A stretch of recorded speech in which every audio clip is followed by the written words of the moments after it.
ہماری زندگی کا مقصد کیا ہے؟ کبھی ہم نے سوچا کہ اللہ نے ہمیں پیدا کیوں کیا ہے؟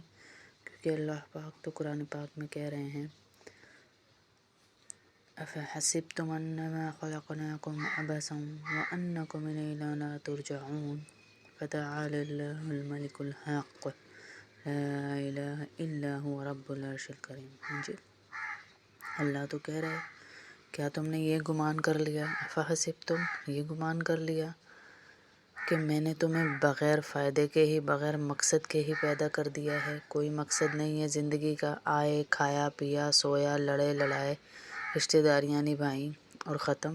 نہیں نہیں نہیں، بنانے والا پھر خود ہی ہمیں بتا رہا ہے الذی خلق الموت والحیات لیبلوکم ایکم احسن عملا، کہ میں نے زندگی اور موت اس لیے پیدا کی کہ تم میں سے آزماؤں کہ بہتر عمل لے کر میرے پاس کون آتا ہے۔ بہتر عمل لے کر، زیادہ عمل نہیں کہا، بہترین عمل لے کر، خالص نیت والے عمل لے کر میرے پاس کون آتا ہے۔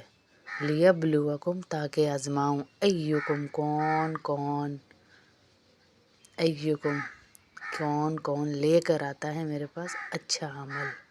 تو اللہ نے تو پوری ہماری جو یہ محنتیں ہم کر رہے ہیں، ایک فیکٹری سے دوسری فیکٹری، ایک گھر سے دوسرا گھر، ایک کمیٹی سے دوسری کمیٹی، اللہ نے تو اس پہ ضرب لگا دی، ختم کر دیا، نفی کر دی اس کی نا، کہ اللہ نے ہمیں اس لیے نہیں بھیجا۔ ایک بہت بڑا مقصد دے کر بھیجا ہے اللہ نے مجھے اور آپ کو، کہ ہم اپنی شاندار آخرت کیسے بنائیں گے۔